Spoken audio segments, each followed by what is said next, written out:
Good morning, it's a pleasure. Just tell us about the statistics and then the methodology that you used during this survey. I think, firstly, I think it's important just to highlight this problem of road traffic deaths in the country. It's certainly become one of the largest and certainly one of the most preventable of all our modern epidemics. We're losing about 40 to 50 people per day, which is equivalent to about an Airbus full of people that are losing their lives every 4 to 5 days. If you look at the data that has emerged from the Medical Research Council and University of South Africa's Safety and Peace Promotion Research Unit, this is one initiative looking at surveillance data. This data arises from post-mortem investigations. We use this data supplemented with a range of other type of circumstantial data, for example, alcohol data, to create some coherent surveillance system. And in essence, that is a methodology that's used for the surveillance. And from this, we have found, as you have indicated rightfully, that there is a high prevalence of alcohol-related deaths. In fact, overall, looking at the different road users, we find about 60%, 50 to 60% of all road traffic deaths are related to alcohol. And these, importantly, are motorists are consuming alcohol at relatively high levels at 0.15 to 0.20 grams per 100 mils, which is 3 to 4 times the legal limit for driving. I wanted to ask you just to give us a sort of indication of the numbers that you've come up with. How many people were over the legal limit, and sort of by how much, as you mentioned earlier? Right. I think it's important just to acknowledge that with this one initiative that looks at surveillance data, there are some limitations in terms of it being a national, it is a national initiative that's looking at tracking the nature and extent of all injury-related deaths in the country, but we have limited coverage at the moment. We have full coverage for the provinces of Gauteng and Mpumalanga. We also have limitations in terms of the timeliness of data, in that data is only available up to 2011, and also alcohol-related data, there tends to be problems with sourcing data where we only have data up to 2009.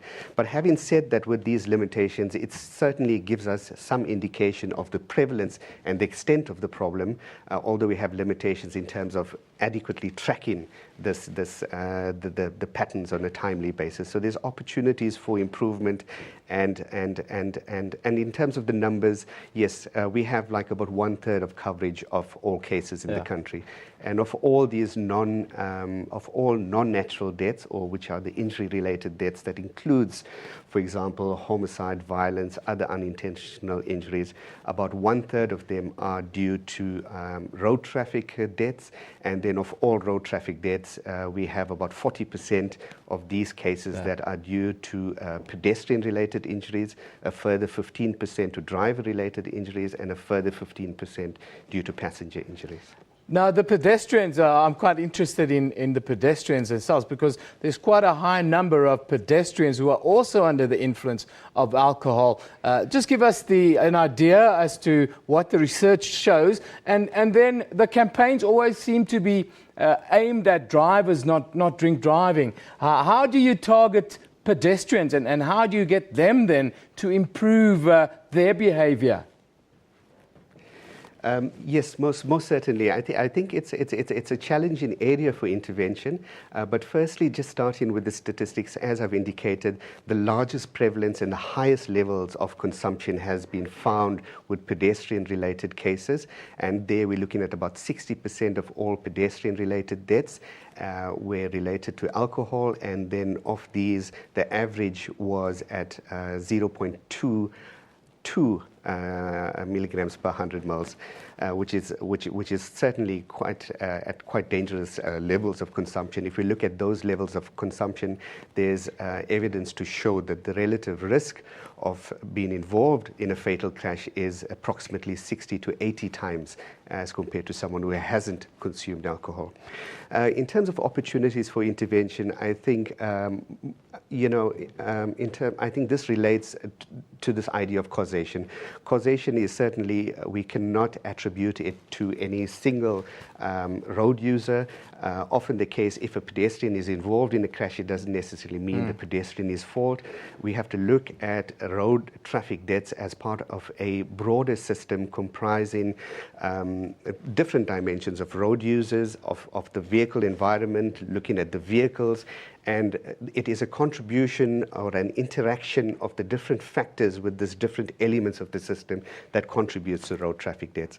But having said that, there are still opportunities. We need, I think there most certainly needs to be a stronger education component that's targeting different users in terms of changing internal attitudes, in terms of changing values, in terms of education and awareness strategies, in terms of changing social norms, in terms of changing levels of tolerance and respect, in terms of how we engage with the different road users in the traffic environment. And specifically with pedestrians, I think there is a lot of opportunity for infrastructural changes that would facilitate and accommodate pedestrian behavior. For example, even if they did consume alcohol, they shouldn't be interacting with the traffic environment. There needs to be more opportunities for crossing. There needs to be greater separation from traffic. And then certainly those are more harm reduction approaches. We still need to be targeting pedestrians from an education perspective and an enforcement perspective in terms of preventing these risky levels of alcohol consumption. The worrying thing, Doctor, though, is that sometimes we have flyovers and still people cross the road underneath these flyovers that have been made. So I suppose education is at the heart of it. Just as a point of interest, finally want to ask you, when, according to the numbers, when do most of these fatal accidents occur? During the day or at night? Most certainly, if we look at just the alcohol-related crashes, these, firstly, in terms of they are found to be prevalent in certain groups, and those were the males. And if we look at age groups, these were the 20 to 29-year age group. And in terms of when they occur, there were strong patterns with the time of death. This was between 9 p.m. and 5 a.m., where 70% of all of these cases were found to be alcohol-related. And it's actually interesting for looking at seasonal patterns, where we found these high levels of alcohol consumption to persist across the months from April right through December. So it is not just the Christmas and the festive periods that are where motorists are at risk, or where we have high levels of road traffic deaths. It's pretty much constant throughout the year. Doctor, thank you very much for joining us today. That is Dr Anesh Sukhai from the Medical Research Council joining us from Cape Town.